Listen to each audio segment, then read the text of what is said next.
Brief History of 7 Killings by Marlon James. Gonna tell the truth about it. Honey, that's the hardest part. Bonnie Raitt, Tangled and Dark. If it no go so, it go near so. Jamaican proverb. Sir Arthur George Jennings. Listen. Dead people never stop talking. Maybe because death is not death at all, just a detention after school. You know where you're coming from, and you're always returning from it. You know where you're going, though you never seem to get there. And you're just dead. Dead. It sounds final, but it's a word missing an ing. You come across men longer dead than you, walking all the time, though heading nowhere, and you listen to them howl and hiss, because we're all spirits, or we think we're all spirits, but we're all just dead. Spirits that slip inside other spirits. Sometimes a woman slips inside a man and wails like the memory of making love. They moan and keen loud, but it comes through the window like a whistle or a whisper under the bed, and little children think there's a monster. The dead love lying under the living for 3 reasons. 1, we're lying most of the time. 2, under the bed looks like the top of a coffin. But 3, there is weight, human weight on top, that you can slip into and make heavier. And you listen to the heartbeat while you watch it pump, and hear the nostrils hiss when their lungs press air, and envy even the shortest breath. I have no memory of coffins. But the dead never stop talking. And sometimes the living hear. This is what I wanted to say. When you're dead, speech is nothing but tangents and detours, and there's nothing to do but stray and wander a while.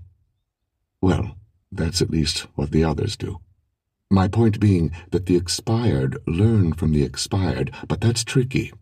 I could listen to myself, still claiming to anybody that would hear that I didn't fall. I was pushed over the balcony at the Sunset Beach Hotel in Montego Bay, and I can't say shut your trap, Artie Jennings, because every morning I wake up having to put my pumpkin-smashed head back together. And even as I talk now, I can hear how I sounded then. Can you dig it, dingle-doodies? Meaning that the afterlife is just not a happening scene, not a groovy shindig, Daddy-O.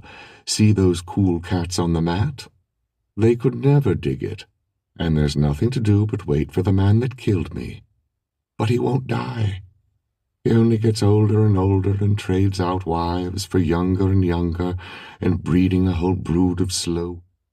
Now at 26 minutes to 11 with the latest travel news. Thank you, John. We go back to the M4 eastbound, which is still closed on the exit Slip Road, and this is due to emergency barrier repairs at junction 20 for the Almondsbury interchange. It is busy as a result of that.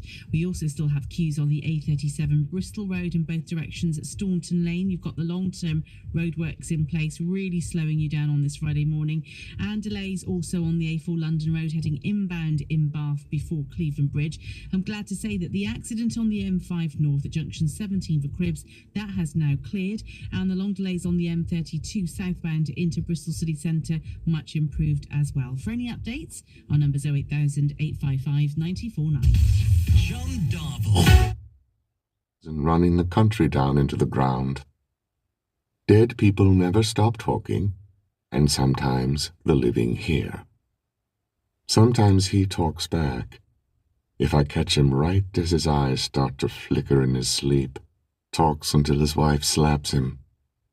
But I'd rather listen to the longer dead.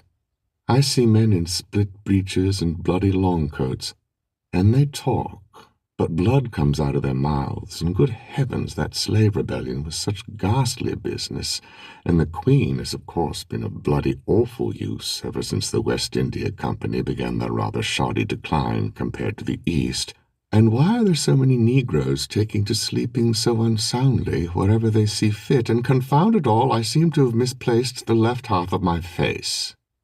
To be dead is to understand that dead is not gone. You're in the flatness of the deadlands. Time doesn't stop. You watch it move, but you are still, like a painting with a Mona Lisa smile. In this space, a 300-year-old slit throat and 2-minute-old crib death is the same. If you don't watch how you sleep, you'll find yourself the way the living found you.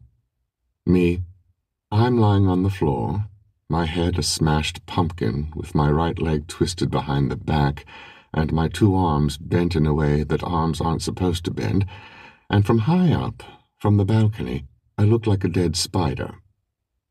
I am up there and down here, and from up there I see myself the way my killer saw me. The dead relive emotion, an action, a scream, and they're there again, just like that. The train that never stopped running until it ran off the rails, the ledge from that building 16 floors up, the car trunk that ran out of air, rude boys' bodies bursting like pricked balloons, 56 bullets. Nobody falls that way without being pushed. I know. And I know how it feels and looks, a body that falls fighting air all the way down, grabbing onto clumps of nothing and begging once, just goddamn once, Jesus, you sniveling son of a mongrel bitch, just once that air gives a grip. And you land in a ditch 5 feet deep, or a marble-tiled floor 16 feet down, still fighting when the floor rises up and smashes into you because it got tired of waiting for blood. And we're still dead, but we wake up. Me, a crushed spider, him, a burned cockroach. I have no memory of coffins. Listen. Living people wait and see because they fool themselves that they have time. Dead people see and wait. I once asked my Sunday school teacher, if heaven is the place of eternal life and hell is the opposite of heaven, what does that make hell? A place for dirty little red boys like you, she said. She's still alive. I see her at the Eventide old folks' home, getting too old and too stupid, not knowing her name and talking in so soft a rasp that nobody can hear that she's scared of nightfall, because that's when the rats come for her good toes. I see more than that. Look hard enough, or maybe just to the left, and you see a country that was the same as I left it. It never changes. Whenever I'm around people, they are exactly as I had left them. Aging makes no difference. The man who was the father of a nation, father to me more than my own, cried like a sudden widow when he heard I had died. You never know when people's dreams are connected to you before you're gone, and then there's nothing to do but watch them die in a different way, slow, limb by limb, system by system. Heart condition, diabetes, slow-killing diseases with slow-sounding names. This is the body going over to death with impatience, one part at a time. He will live to see them make him a national hero, and he will die the only person thinking he had failed. That's what happens when you personify hopes and dreams in one person. He becomes nothing more than a literary device. This is a story of several killings, of boys who meant nothing to a world still spinning, but each of them, as they pass me, carry the sweet stink scent of the man that killed me. The first, he screams his tonsils out, but the scream stops right at the gate of his teeth because they have gagged him, and it tastes like vomit and stone.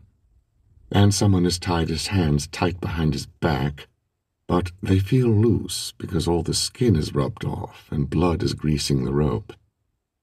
He's kicking with both legs because right is tied to left, kicking the dirt rising 5 feet, then 6, and he cannot stand because it's raining mud and dirt and dust to dust and rocks.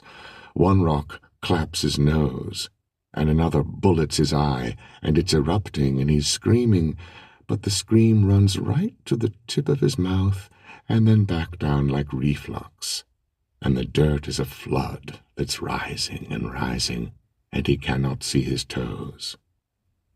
Then he'll wake up, and he's still dead, and he won't tell me his name.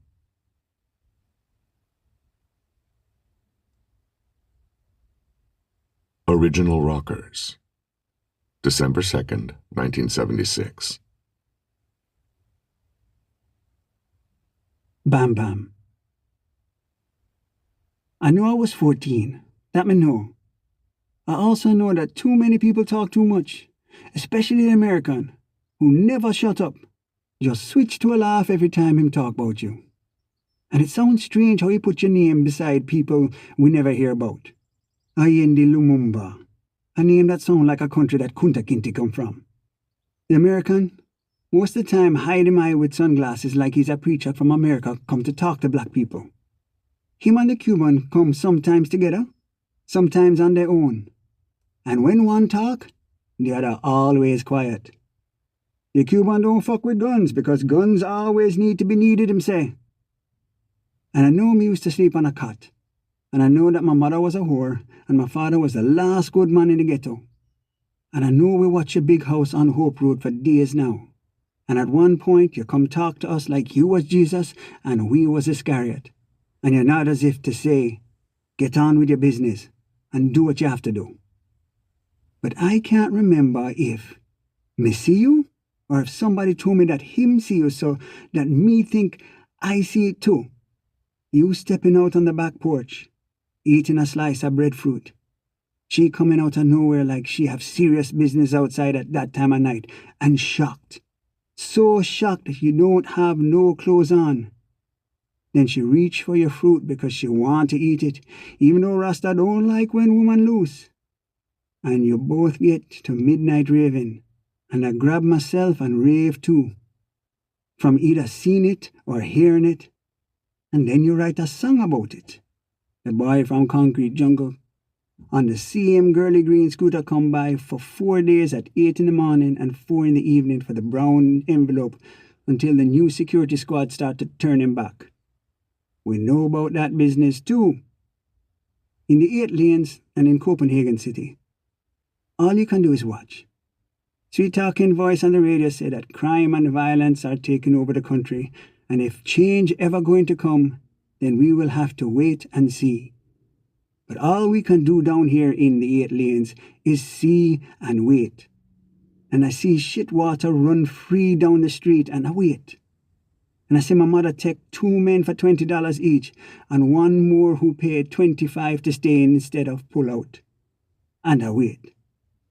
And I watch my father get so sick and tired of her that he beat her like a dog. And I sees the zinc on the roof rust itself brown. And then the rain bat a hole into it like foreign cheese. And I see 7 people in one room, and 1 pregnant, and people fucking anyway, because people so poor that they can't even afford shame. And I wait.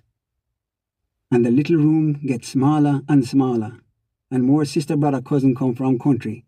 The city getting bigger and bigger, and there be no place to rub a dub or cut your shit, and no chicken back to curry. And even when there is, it still costs too much money, and that little girl gets stabbed because they know she get lunch money every Tuesday. And the boys like me getting older, and not in school very regular, and can't read Dick and Jane, but no Coca-Cola, and want to go to a studio, and cut a tune, and sing hit songs, and ride the rhythm out of the ghetto. But Copenhagen City and the 8 lanes both too big. And every time you reach the edge move ahead of you like a shadow until the whole world is a ghetto. And you wait.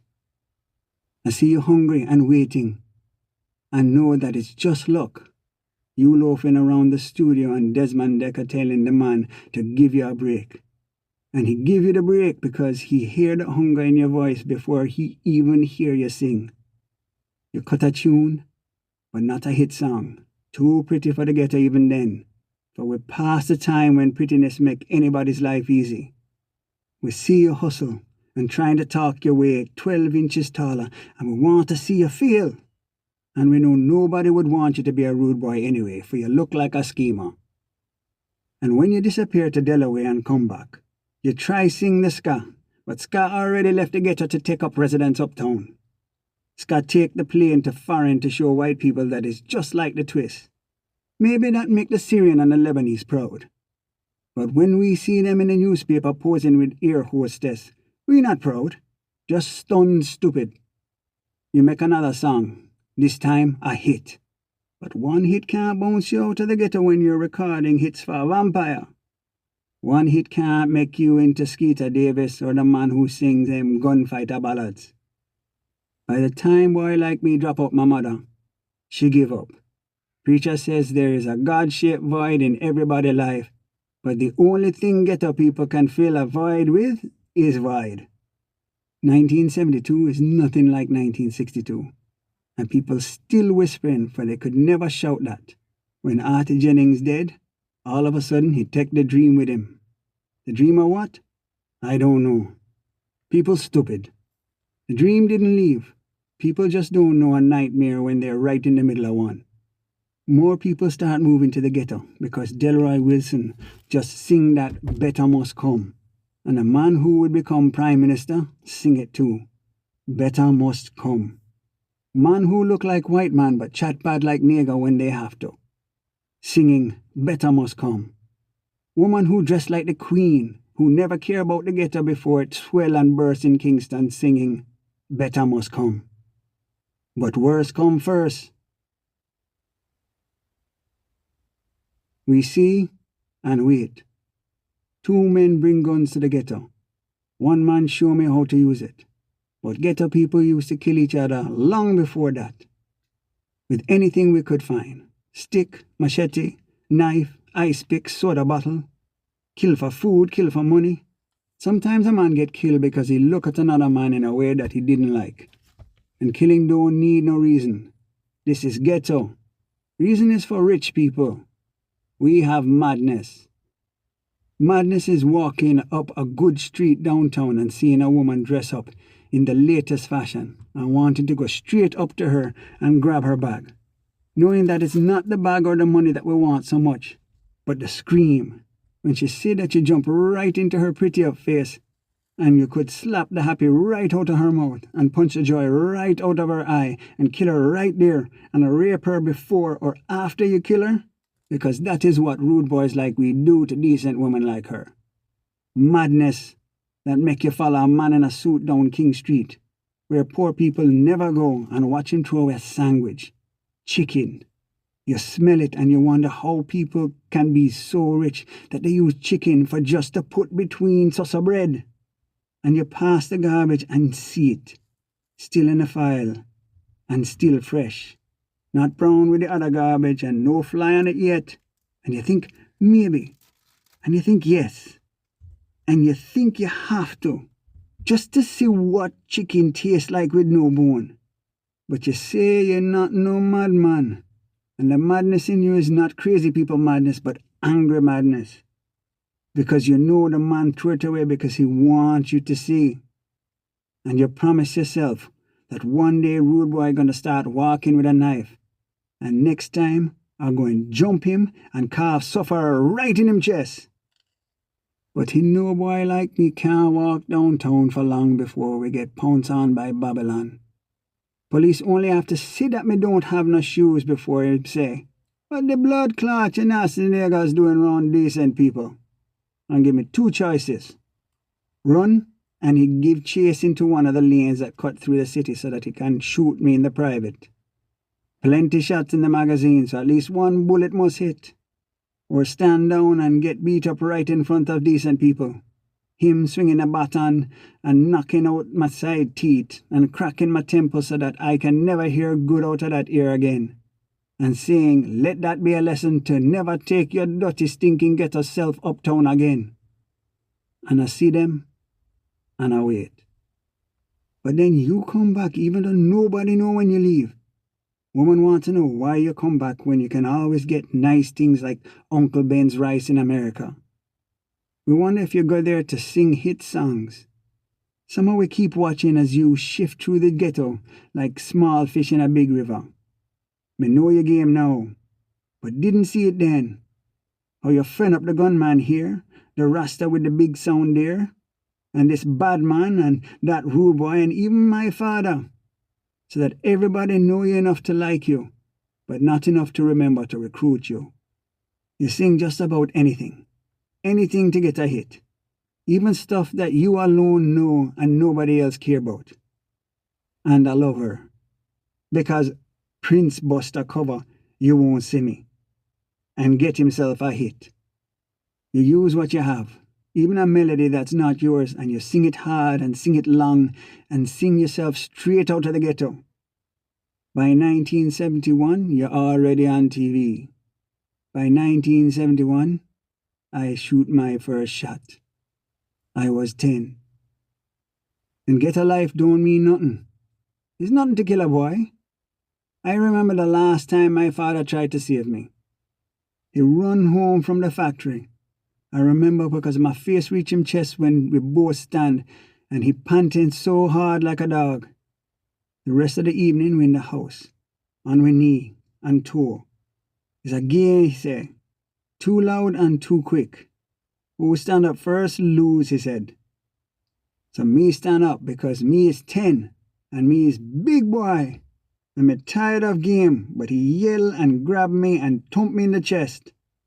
And me huff and puff and breathing so hard that I want to cry and want to hate him. But then the first one slipped through like somebody fling gravel and it bounced against the wall. And then the next and the next. And then they rip right across the wall. Pop, pop, pop.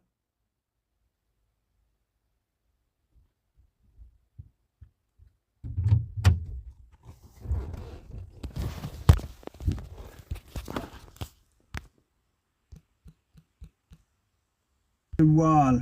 Pop, pop, pop, pop, pop, pop, pop, pop. Except for the last bullet that hit a pot with a bang. And then 6, 7, 10, 20 blasts into the wall like a chuk, chuk, chuk, chuk, chuk, chuk, chuk, chuk, chuk. And he grabbed me and tried to cover my ears, but he grabbed so hard and he don't realize that he's digging into my eye. And I hear the bullet and the pop, pop, pop, pop, pop, pop, pop, and the whoosh, boom, and feel the floor shake. And woman scream and man scream and boy scream in that way where life cuts short.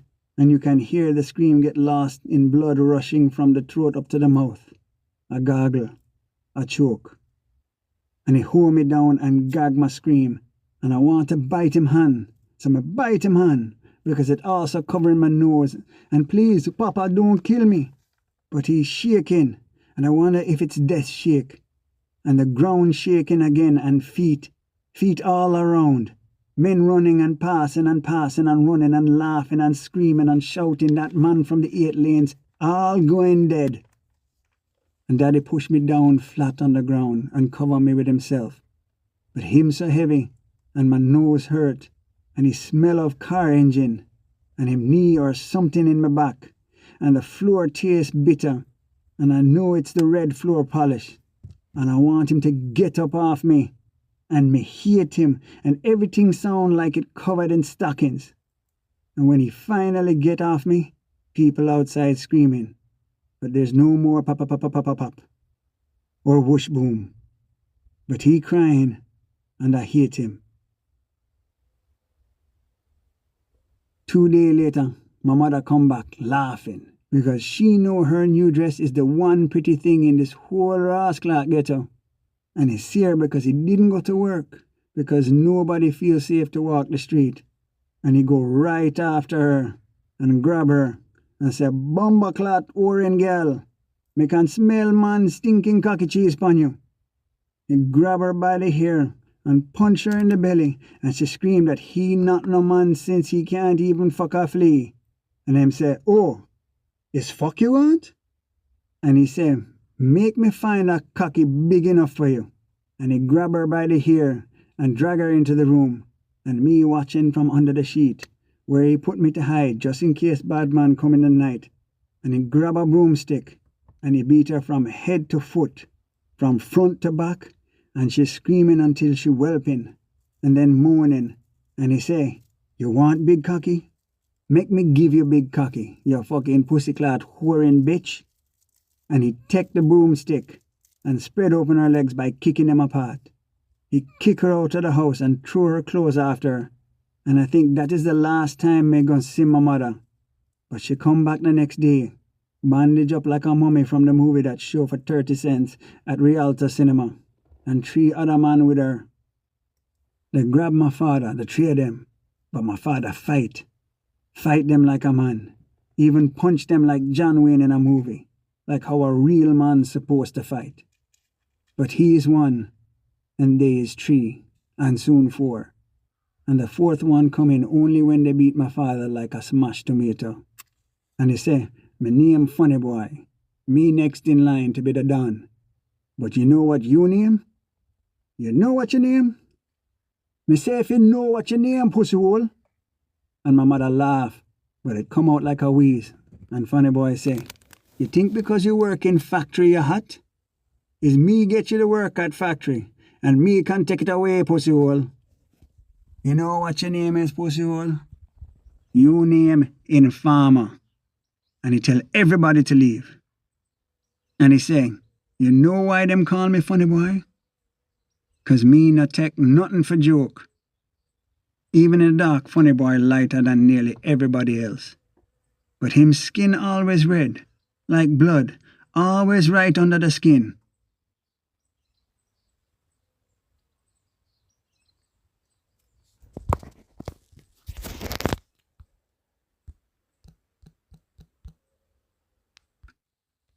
Even in the dark, Funny Boy lighter than nearly everybody else. But him skin always red, like blood, always right under the skin, or like white people who in the sun too long. And him eye grey like a cat. And Funny Boy tell my father that he going die now, right now. But if he make him feel good, he can live like them lion in Born Free, only he would have to leave the ghetto. And he said, "Only one way you're going to live." And he said other things, but he pulled down him zip, and he take it out, and he say, "You want to live?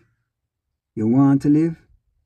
And my father want to live, and my father spit, and Funny Boy hold a gun right near my father ear, and he tell my father about country, and where he can go, and he can take him picnic with him.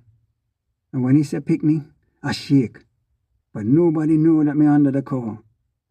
And he say, "You want to live? You want to live?" Over and over and over again like a nagging little girl. And he rub my father's lips with him gun. And my father open him mouth. And Funny Boy say, "If you bite off my head, I'm gonna shoot you in the neck so you hear yourself dying." And he put it in my father's mouth. And Funny Boy say, "You might as well lick, since you suck like a dead fish." And he groan and groan and groan and fuck my father's head, then pull himself out and hold my father's head steady and fire. Pop! Not like the pow in cowboy movie, and not like when Harry Callahan fire, but one big sharp pop that shake the room. The blood splat on the wall. My gas and the gunshot go off the same time, so nobody know me under the blanket still. My mother run back in and start to laugh and kick my father. And Funny Boy go up to her and shoot her in the face. She fall right on top of me. So when he said, "Find the little boy," they look everywhere but under my mother. Funny Boy say, "Can you imagine? The little batty boy say him would suck me like some bowcat and make me feel good if me make him live. Dirty pervert all reach out and grab my wood. Can you imagine that?" He said to the men who looking round for me. But my mother on top of me, and her fingers right by my face, and me in a cage looking through her fingers. And I don't cry. And Funny Boy going on and on about how he know that my father was a batty man. Have to be a batty man, that must be why him woman was such a... He's now with Alex. Thank you, John. We go back to the M4 eastbound. How hell's her pussy going to get looked after? And then he say, "Don't tell none of this to Shutter Sheriff." The house quiet. Me push my mother off, and happy that it dark, but I can't leave because they might catch me. So I see and wait. As I wait, my father on the floor by the door, and he get up and come over to me and say, English is the best subject in school, because even if you get a job as a plumber, nobody gonna give you any work if you chat bad. And chatting good is everything, even before learning a trade. And that a man must learn to cook, even though that is a woman things. And he talking and talking and talking too much, just like he always talk too much. And sometimes he talks so loud that I wonder if he want the next door to hear and learn from him too. But no, he's still on the ground, and he telling me to run. To run now because they're going to come back to take them Clark shoes off him foot, and whatever else in the house that worth anything. And they will tear down the house looking for money even though he put all the money in the bank. He over at the door. Me pull the Clarks off, but see him head and vomit. The Clark's too big, and a clop to get over to the back of the house, with nothing outside but old railway and bush, and me trip over my damn whore mother who jerk like she alive, but she not. Me climb up the window and jump. The Clark's too big to run, so me take them off and run through bush and broken bottle and wet shit and dry shit and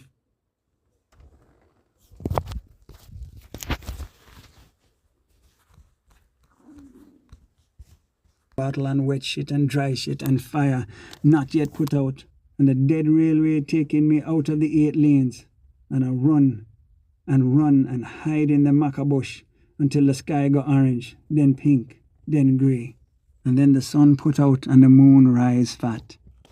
When me see 3 truck drive past with nothing but man in them, I run until me reach the garbage lands. Nothing but waste and junk and shit stretching for miles. Nothing but what uptown people throw out. Rubbish rising high like hill and valley and dunes, like a desert, and everywhere burning. And I still running, and I don't stop until me see ghetto again. And I roadblock by a truck, and I run under the truck, and still running, and man shouting and woman screaming, and the house them look different, closer, tighter.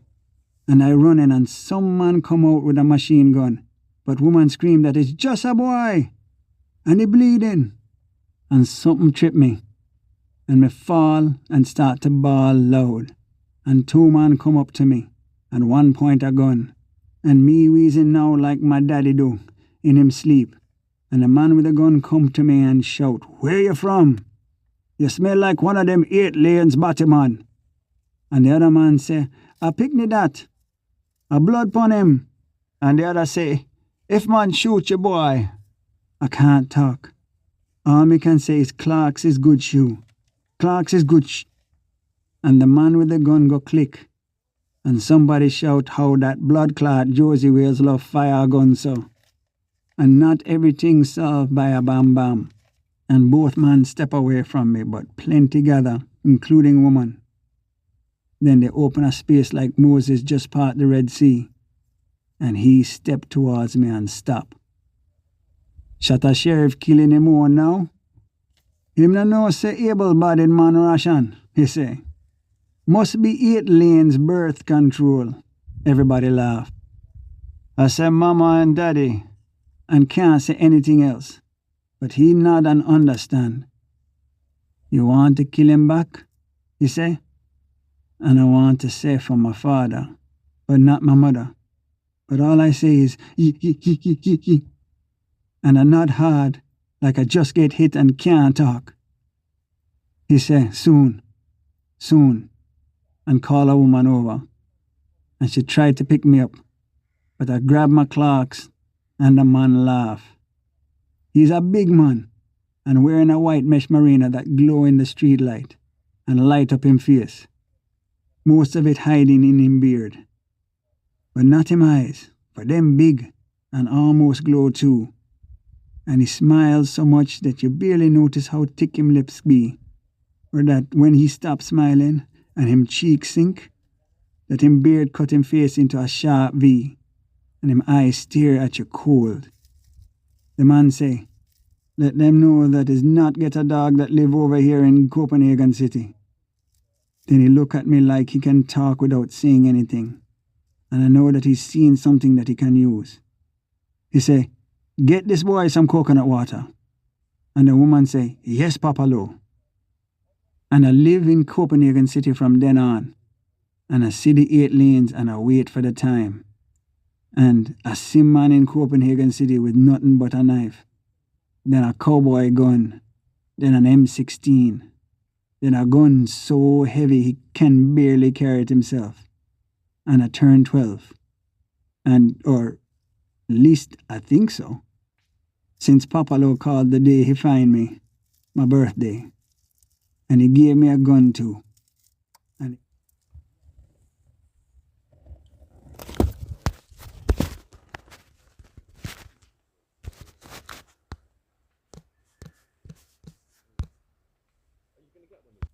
And I turned 12.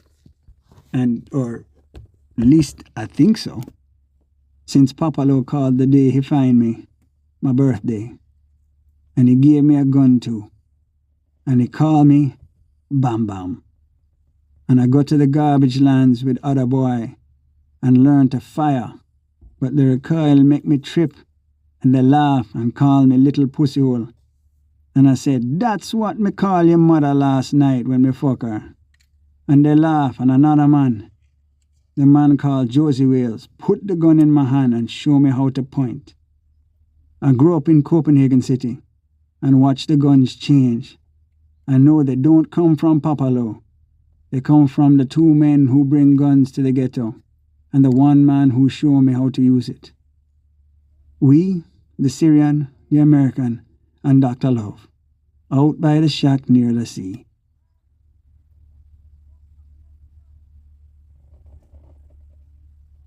Barry DeFlorio. There's only one sign hanging outside, but it's so big that even inside you can see the yellow curves of the logo tilting off the roof. So huge that one day it's bound to fall, probably when some little kid's running in because school had let out early. So this kid, right, is going to cross the threshold just as the big logo starts to creak, and he won't even hear it because his little tummy is grumbling so loud, and as he tries to pull the door open, it'll all come crashing down. Poor kid's ghost will curse like a fucking sailor when he gets a load of what popped him. King Burger, home of the Wamperer. There's also a McDonald's farther down Halfway Tree Road. The logo is blue, and the people who work there swear Mr. McDonald is in the back room. But I'm at King Burger, home of the Wamperer. Nobody here has ever heard of Burger King. Inside, the chairs are plastic and yellow. The tables are fiberglass and red, and the menu looks like those letters at the cinema that say coming soon. The place is never packed at 3 p.m., which is of course the reason I come here. People in packs always make me antsy. All you need is the wrong spark and a group turns into a mob. I wonder if that's why outside is all grilled up. I've been in Jamaica since January. There's a sign behind the cashier that says if your burger isn't ready in 15 minutes, it's free. 2 days ago, when I touched my watch 16 minutes later, she said it only applied to cheeseburgers. Yesterday, when my cheeseburger was late, she said it only applied to chicken sandwiches. Poor girl must be running out of burgers to blame. But nobody comes here.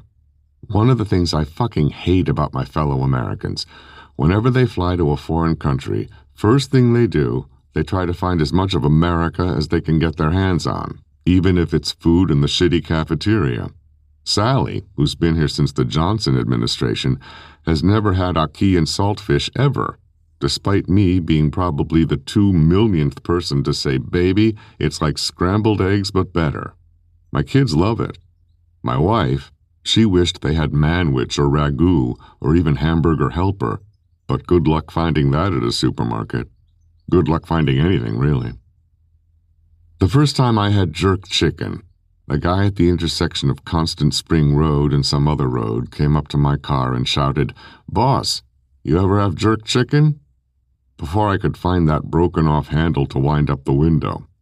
He was tall and skinny, in a white undershirt, huge afro, shiny teeth, and shiny muscles. Too many muscles for one kid. But the man, boy really, smelled like allspice. So I got out of the car and followed him back to his shop, a small shack, wood tacked together with a zinc roof and striped in blue, green, yellow, orange, and red. The man grabbed the biggest fucking machete I ever saw in my life and sliced off a piece of chicken leg as if he had just cut through warm butter. He handed it to me, and I was about to eat it, but he closed his eyes and nodded no. Just like that, firm, peaceful, and final. Before I said anything, he pointed at a huge jar,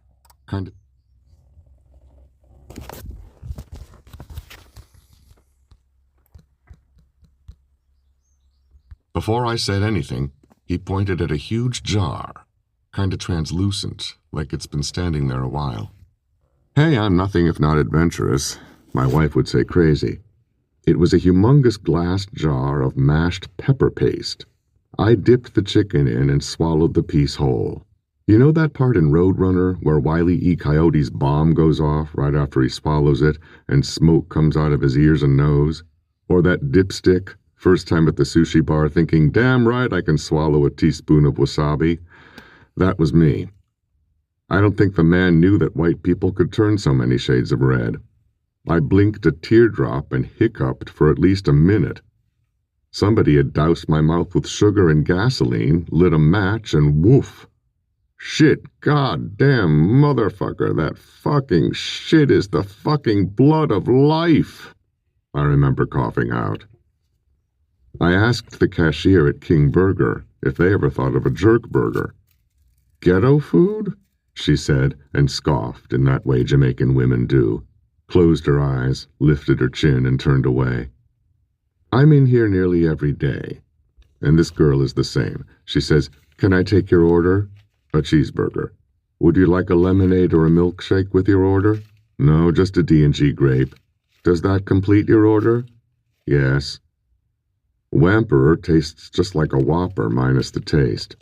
Even the lettuce knows it can do better. So wet and bitter on this burger that I order every day for shits, just so I can tell my kids, you know what I had today? Papa had a Whamperer. And they think their pop has a stammer. The sun is jumping ship and evening's coming. But this country needs a good disco. Right now, skipping countries every 3 to 5 years or so is all that keeps me sane, though nobody gets to the other end of the company keeping sane. Some of the craziest bullshit I've ever heard was from my former station chief, well before he got a serious case of the conscience. His son is here. Came in on American Flight DC-301 from New York. He's been here now 3 days and has no idea I know he's here. Not that he knows me or anything. Bring your child to work day was not one of the ideas his daddy bounced around. It's not like it's a secret why he's here. But when the son of the former head of the company suddenly shows up in Jamaica, even a guy on the inside starts to wonder if there was something he missed. Word was he's a filmmaker, or one of those rich kids with enough money to buy their own camera. He came with a bunch of photographers and film people for this peace concert by that reggae guy who's bigger than sliced bread these days. It's supposed to be big, and though I've only been here since January, even I know the country needs some sort of peace. It's not going to come from that guy in the Prime Minister's office, but still. So the big reggae guy is staging a concert, which was organized by the Prime Minister's party, which almost makes big reggae guy a person of interest. The embassy got news that Roberta Flack is flying in, and Mick Jagger and Keith Richards are already here. The motherfucking Rolling Stones. No, I don't listen to big reggae guy. Reggae is monotonous and boring, and the drummer must have the laziest job in the world next to King Burger cashier. I prefer ska. I prefer Desmond Decker. Only yesterday I asked the King Burger cashier if she liked Oobla-dee Oobla-da, and she looked at me as if I had just asked her to hit me up with some smack. Me no, she said.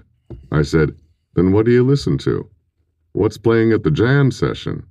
She said, Big Youth and Mighty Diamonds. I said, yeah, Mighty Diamonds and Big Youth are cool and all, but did either ever get name-checked in a fucking Beatles song, like Desmond Decker? She said, please watch your language, sir. This is a law-abiding premises. How do you construct an accident? Nobody in the company is indispensable, but sometimes I wonder, why don't they just call somebody else? At least they didn't have me ground-working Montevideo. What a goddamn mess that turned out to be. But I like having a job I can't talk about.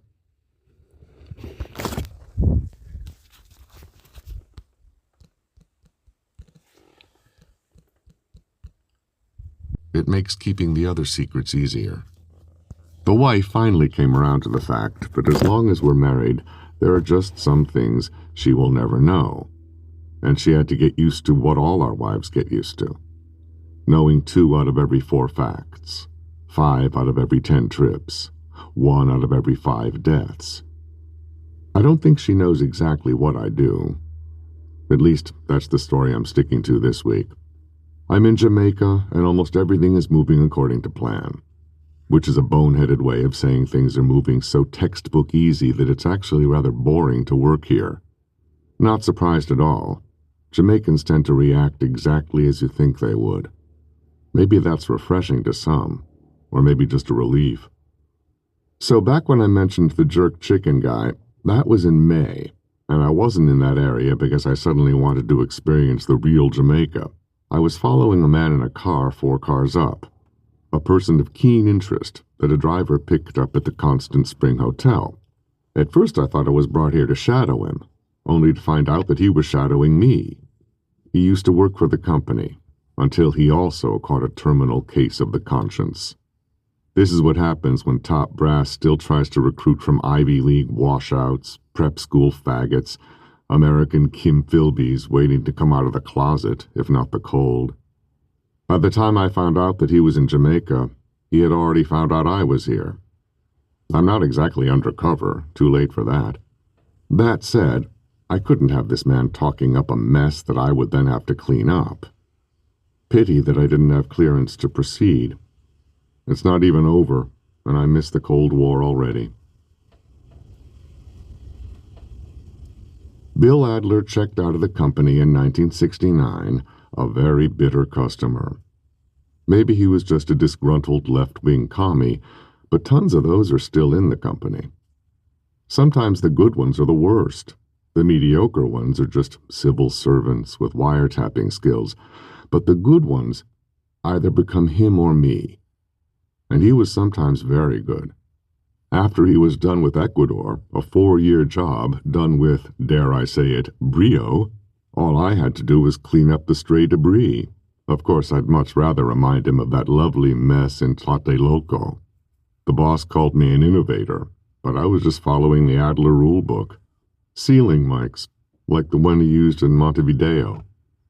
Either way, he left the CIA in 1969 with a critical case of conscience and has been making trouble and endangering lives ever since. Last year he dropped a book, not a very good one, but there were explosions in it. We knew it was coming, but let it go, thinking, well, maybe a diversion with his out-of-date info would actually help us out there doing real work. Turns out his info was very nearly top-notch, and why wouldn't it be, come to think of it? He named names, too, inside the company. Top brass didn't read it, but Miles Copeland did, another whiny faggot who used to run the Cairo office. He ordered the London office restructured from the ground up. Then Richard Welch got murdered in Athens by 17 November, a second-rate terrorist group that we wouldn't have sent a candy striper to monitor. Killed with his wife and driver, too. But with all that, with knowing all that he was capable of, I still had no idea why Adler was here. He wasn't an official guest of the government. That would have been an irredeemable faux pas on the Prime Minister's behalf, especially after shooting the shit with Kissinger just a few months ago. But the Prime Minister was certainly happy he was here. Meanwhile, I'm waiting for orders from Head Section to neutralize the threat of this man, or at least mute it. The Jamaica Council for Human Rights invited him. forcing me to open a brand new file on my already crowded desk. Within days, the guy was giving speeches, long, Well, thank you, Pippa. It is 3 minutes. about all kinds of bullshit, like his name was Castro or something, saying that people like me were in Latin America with him, and he was disgusted by what he saw, especially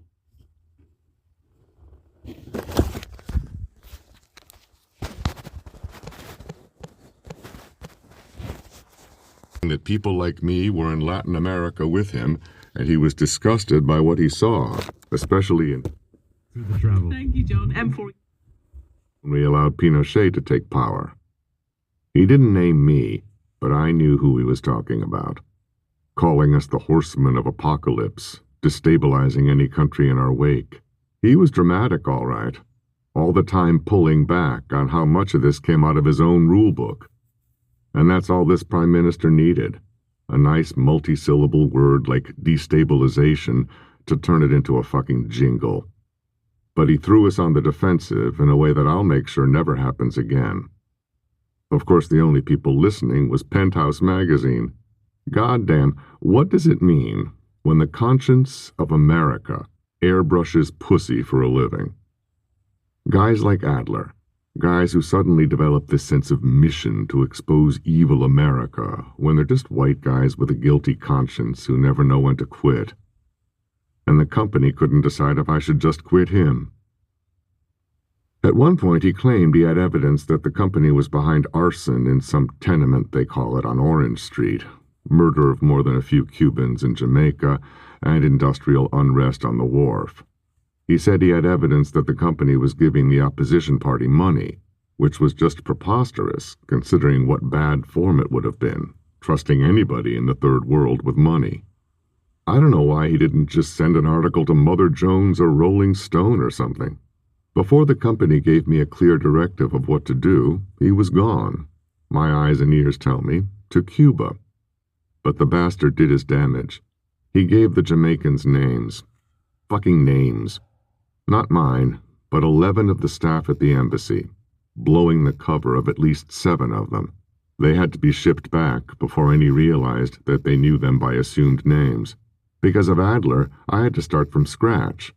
In the middle of September, in a year that was doing nobody any favors. Everything from scratch, which already led to problems. Passing his office, I overheard Louis on the phone talking about a shipment at the wharf that went rogue. I did some checking. Nobody in this office has ordered any shipment of anything, and if they did, they certainly wouldn't have had it go through Jamaican customs for 2/3 of it to be stolen. Need-to-know basis serves him as much as it does me, but I don't like it when a fucking rogue agent somewhere in Cuba finds out something is gone before I even know I was supposed to miss it. Means his low-level snoops still have higher clearance than me, and I'm supposed to be running the fucking show. Louis didn't sound too distressed when he was telling all this to God knows who, and I got tired of standing near his doorway like I was trying to get gossip. The wife called not long ago to tell me she had run out of maraschino cherries again. I tell you, the Cold War isn't even over, and I miss it already.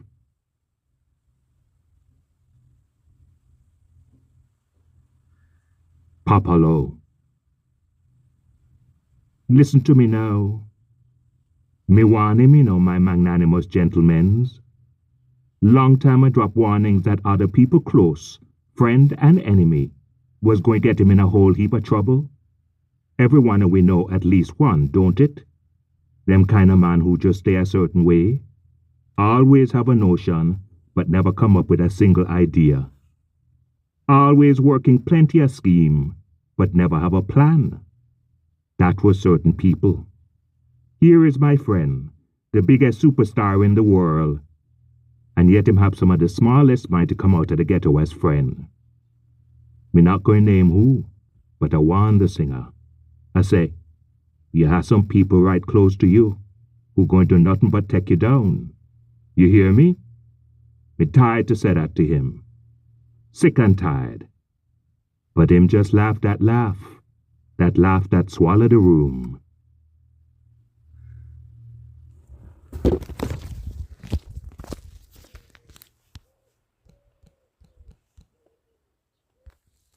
Me not going name who, but I warn the singer. I say, you have some people right close to you who going to nothing but take you down. You hear me? Me tired to say that to him. Sick and tired. But him just laugh that laugh that swallow the room. That laugh that sound like he already have a plan. People think me understand everything to the fullness. That is not no lie. One differ us gentlemen, but Jano, sometimes I don't learn till too late. And to know something too late, well, it's better you never know, as my mother used to say. Worse, you all present tense and have to deal with sudden past tense all around you. It's like realizing somebody robbed you a year late. So look at me. See all this? From the old cemetery to the west, the harbor to the south, and all of the southwest Kingston. Me run that. The 8 lanes is P&P, so they watch them own affairs. Then you have the territory in the middle that we have to fight for and sometimes lose. He used to live in Trenchtown, so some people have him as stooge for the People's National Party.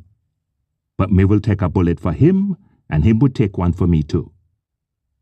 But them new boys, them boys who never dance to rock steady and don't care about nicing up the dance, them boys don't work for nobody. Me enforce for the Jamaica Labour Party in green, and shot a sheriff control for the People's National Party in orange, but them new boys party in them back pocket. Can't even control them no more. Earlier this year, when he gone on tour, after begging me to come with him to see London town, of course me couldn't go. Me so much as sleep, and his armor get. He leave certain brethren at the house. Soon as him gone, them boys call ghetto boys from jungle because they have a grand scheme. This one, vociferous, like them big scheme you watch on TV, where Hannibal Hayes and Kid Curry stick up a bank and still get the sexy girl who hand them over the money. We try to keep the peace, me and Shatta Sheriff. But whenever things get out of hand, somebody kill a school picnic for her lunch money, or rape a woman on her way to church, is usually somebody from somewhere like jungle, man who born with no light in them eye. Them is the people that get together with the singer friend on him own premises and scheme. 1 week before the King's sweepstakes, 5 man from jungle drive all the way down to Kemana's racecourse on a training day and wait for the top jockey, who never lose a race, to come out to the parking lot. As soon as he step out in him riding clothes, 2 man grab him and 1 cover him head with a crocus bag. They take him somewhere I don't know where and do something I don't know what. But come that Saturday, he lose the 3 race he was in. 3 race he was supposed to win easy, including the sweepstakes. He board a flight to Miami the following Monday, then poof, gone. Nobody know where he gone, not even him family.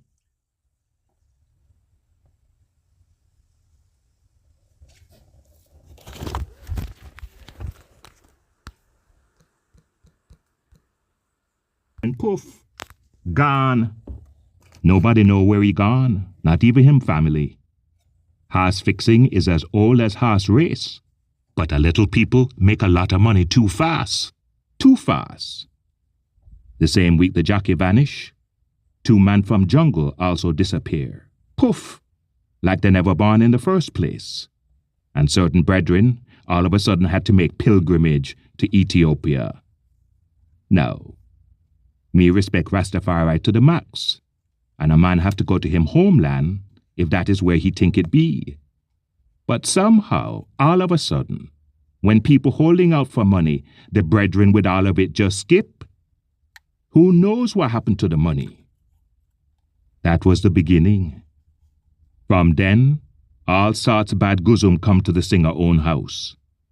Con man with con plan in the same house where music need to vibe off pure spirit.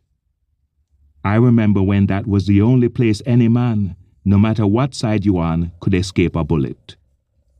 The only place in Kingston where the only thing that hit you was music, but the fucking people soil it up with bad vibes. Better if they did just go into the studio one morning and shit all over the console. Me no going say who. By the time the singer come back from tour, mob from jungle was already waiting for him. Jamaican man head tick like brick. Never mind that the man was on tour and didn't know nothing about no horse race, or that he never cheat no man ever. Jungle man say, the scheme launch upon your property, so you responsible. Then they take him out to Helsha Beach, saying he need to eat some fish. He tell me all this himself. Now he's a man who could talk to God and the devil, and make them work out their difference, as long as neither of them have woman. But that morning, they come for him at 6 o'clock, before he go off to run an exercise and swim in the river like he do every morning. That was the first sign. Nobody mess up with the singer's morning. That is when the sun rise to send him message, when the Holy Spirit tell him what to sing next, when he closest to the Most High. Still, he go with them. They drive out to Fort Clarence Beach, 20 miles or so from West Kingston, but just across the sea, and so close that you can see it from across the water. He tell me all this himself. The whole time they was talking, they look away, shift from side to side, staring at the ground, because they didn't want him to... Your brethren, him got in a scheme with me, sight. No, missus. No, you can argue that tomorrow is... Your brethren come round the jungle, cause him want bad man for doing dirty work, sight. Your brethren bring me upon your base for talk business, sight. Seeing, but me no know about that, my youth, he said to them. Oi, me no blood clot here what you want say. Business go down under your roof, so is you responsible. Brethren, how you say that? After the man is not me, him not me brother, him not me son, how me responsible? Oi, you hear what we say? Me just say it. Me say me, just say it. You never hear. It happened under your roof, and him gone like some stinking bitch, cause him greedy, sight.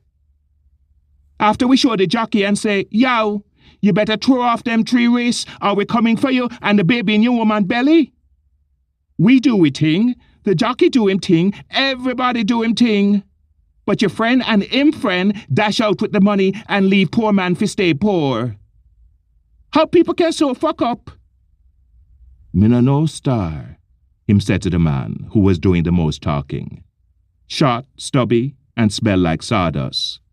I know who him talking about. So they said to him, yo, here how it a go-go, sight? We want we money, sight? So every day we are go send brother upon a bike for pick up 2 shipment. 1 in the morning, 1 in the evening. You see me? Them never tell me how much money them ask for, but me still have eyes and ears.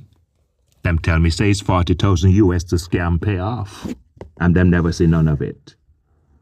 Them must demand at least 10,000 out of that, probably more. So now they want to pick up stash of cash every day till they feel they get enough. Him say, no boss, that is con man business, me not pay that. And how you fit do the ISO? It's 3,000 you me pay for every day. Send you to school and feed you. 3,000 a year. That's when the second thing happened. Nearly all of them pulled gun pon him right there at Fort Clarence Beach. Some of them man not even 14 yet, and them pull gun pon the one man that understand what them have to deal with. But them man is a new kind of man. They operate in a different style. Everybody, grandiloquent gentlemen, everybody in Copenhagen City, the 8 lanes, jungle, Rima, uptown and downtown know that nobody ever pull gun on the singer. Even the weather knew that this was a new thing. Some different kind of black cloud that nobody seen in the sky before. The singer have to talk the guns, all 7 of them, right back into their back pocket, belt loop and holster. The next day, a man on a green Vespa start showing up at the house 2 times a day, every day. He tell me this the same day me come round to hail him up, smoke 2 weed and talk about the peace concert. Plenty people said that the concert was not a wise move. Some people already think he support the People's National Party, and that only going make it worse. Some of the people said they don't respect him no more, because Rasta not supposed to bow. You can't reason with them, man, because them never born with the part of the brain that man reason with. I tell him all this, and that he have nothing to worry about from me. Truth be, I getting old, and want me picking to see me get so old that them have to carry me. Last week in the market, me see a young boy come pick up him old grandfather. He could even walk good without a big cane, and him little grandson giving him a shoulder. Me grudge the weak old man so much, me nearly start cry right there in the market. I go back home and walk the street, and notice something for the first time. Not a single old man in the ghetto. Me said to him, "Friend, you know me? You know Shatta Sheriff from the other side? Just call him and tell him to make them jungle man back off." But he wiser than me. He know that Shatta Sheriff can't help either when man with gun gone freelance styley. Last month, a shipment on the wharf just disappeared. Not long after that, freelance bad boy have machine gun, M16, M9 and Glock, and nobody can account for where they come from. Woman breed baby, but man can own. But when he tell me about the boys from jungle, he tell me like a father who just tell him son something too big for him to handle. He know even before.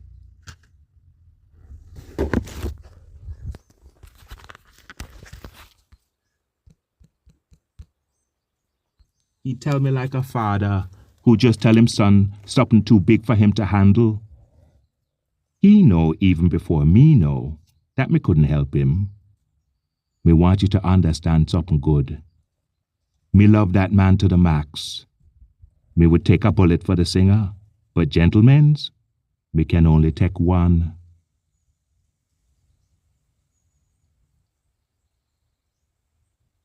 Nina Burgess.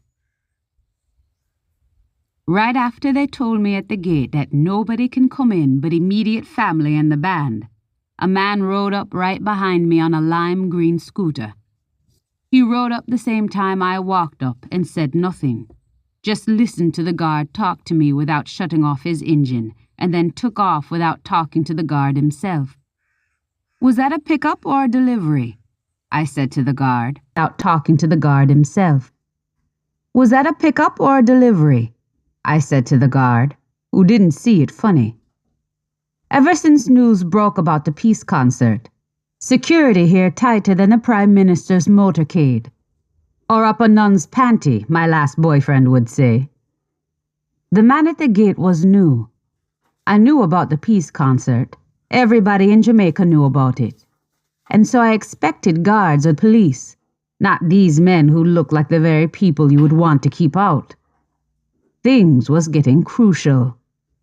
Maybe it was a good thing, because as soon as the taxi dropped me off, the part of me that I like to shut off after morning coffee said, "What do you think you're doing here, skinny-legged fool?"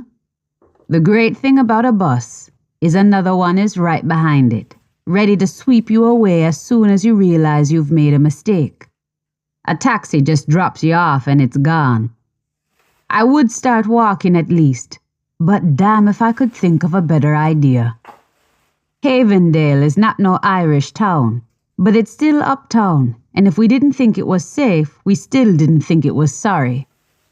I mean, this is not the ghetto. Babies aren't crying in the street, and women aren't getting raped pregnant as what happens every day in the ghetto. I've seen the ghetto, been there with my father. Everybody lives in their own Jamaica, and damn if that was ever going to be mine. Last week, somewhere between 11 p.m. and 3 a.m., 3 men broke into my father's house.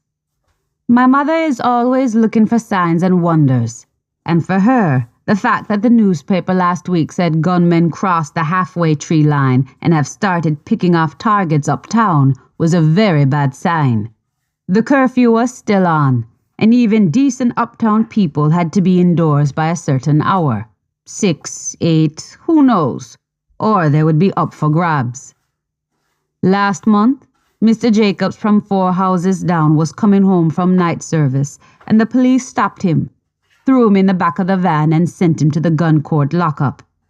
He would still be there if Daddy didn't find a judge to tell him that this was straight foolishness when we start to lock up every proper law-abiding people.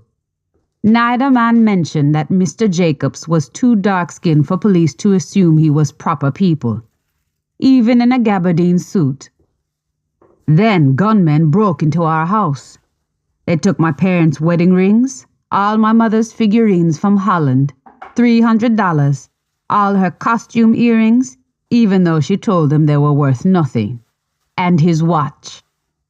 They punched my father a couple times and slapped my mother when she asked one of them if his mother knew that he was sinning. I asked her if any of the men had their way with her, but said the rosebush was growing wild like a Lego beast, and I pretended I was talking to somebody else. The policeman didn't come until the morning, even though they called the station all night. 9:30 in the morning, long after I got there. They didn't call me until 6, and he took a statement on a yellow pad with a red pen. He had to say perpetrator to himself 3 times just to figure out how to spell it. When he said, "Was any aggressive weapon brought into play?" I burst out laughing, and my mother said I should excuse myself. This country, this goddamn island is going to kill us. Since the robbery, Daddy don't talk. A man likes to think he can protect what's his, but then somebody else comes and takes it, and he's not much of a man anymore. I don't think less of him, but Mommy always talk about how at one time he could have bought a house in Norbrook, and he turned it down because he already had a safe and sound home with no mortgage to pay. I'm not calling him a coward.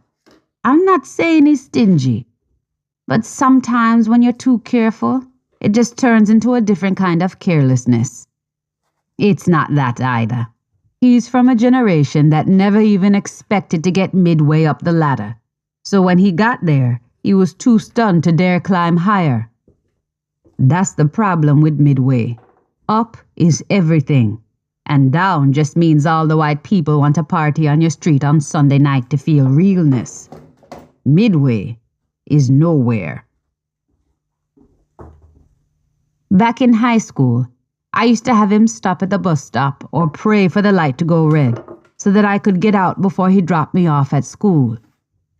Kimmy, who has yet to visit her parents even after they've been robbed and her mother possibly raped, never caught the drift and always cussed when he said, "You get out too." Fact is, Daddy was not a 14-year-old girl at the Immaculate Conception High School for girls, trying to act as if she had as much money and as much right to stick her head out and walk like an air hostess as anybody else who showed up in a Volvo. You couldn't just drive up in a Ford Escort in front of those little bitches who were always lying in ambush at the gate to see who drove up in what. "Did you see Lisa's father drop her off in some jalopy?" "My boyfriend says it's a Cortina." "That's what Daddy have the maid use." What really boiled my blood is that it's not that Daddy didn't have money, but he could never think of a single good reason to spend it. Which is why, in a way, it makes sense that he would be robbed. But it also makes sense that the robber didn't get away with anything much. That's the only thing he would talk about, that the sons of mangy bitches only got $300. Can't play it safe when nowhere's safe anymore. Mummy say at one point, they held my father by his 2 hands so that each could kick him in the balls like they play in football. And how he's already refusing to see the doctor, even though his stream not as powerful as it was only a week. Good God, now I sound like my mother. The fact is that if they came once, they could come again. And who knows, they might even do something bad enough for Kimmy to call her goddamn parents after they've been robbed and her mother possibly raped. This socialist prime minister's latest ism is runawaysism. I must be the only woman in Jamaica who didn't hear the Prime Minister say that there were 5 flights to Miami for anybody who wanted to leave. Better must come. Better was supposed to come 4 years ago. Now we have ism this and ism that. And Daddy, who just loves to talk about politics. That is, when he's not wishing he had a son. Since men would actually care about the fate of the country and not being a beauty queen. I hate politics. I hate that just because I live here, I'm supposed to live politics. And there's nothing you can do. If you don't live politics, politics will live you. Danny was from Brooklyn, a blonde-haired man who came down to do research for his degree in agricultural science. Who knew that the one thing Jamaica created that was the envy of science was a cow? Anyway, we were seeing each other. He would take me around to Mayfair Hotel uptown for a drink. And suddenly, there would be Caucasians. Men, women, old, young, all as if God just waved a wand and poof, white people. I am what they call high brown, but even with my skin color, seeing so many white people was a shock. Somebody must have mistook this for the North Coast for there to be so many tourists. But then, one would open his mouth and patois would tumble out. Even after going there too often to remember, I would pick my jaw off the ground every time I overheard a white man chat bad. Wait! Is you that busher? Can't see you these days, man. You get rich and switch? They didn't even have a tan. Danny would listen to really weird music. Just noise that he would play loud sometimes to piss me off. Just noise. Rock and roll, the Eagles and the Rolling Stones, and too many black people who should just stop acting white. But at night, he would play a song. We broke up almost 4 years ago, but every time I look outside the window, I sing 2 lines over and over. I do believe, if you don't like things, you leave. Funny, it is because of Danny that I met him. Some party that the record label had all the way up in the hills. Bush people and white people are all that live up here, huh? I remember saying. Danny said he never knew black people could be racist. I went to get some punch, poured it slow to kill time, then saw Danny talking to the label boss. I was exactly what those workers thought I was. Some uppity nigger fucking the American. Right beside Danny and the label boss was him. Somebody whom I never thought I would meet. Even my mother liked his last single, though my father despised him. He was shorter than I expected, and me, him, and his manager were the only black people there not asking if we would like our drinks freshened up. Standing there, he was like a black lion. "How the sexy daughter just come on the man so," he said. 15 years of schooling on how to talk proper, and that is still the sweetest thing I ever heard come out of a man's mouth. I didn't see him again until long after Danny went back, and I followed my sister Kimmy, who has yet to call her parents after they've been robbed and her mother possibly raped, to a party at his house. He didn't forget me.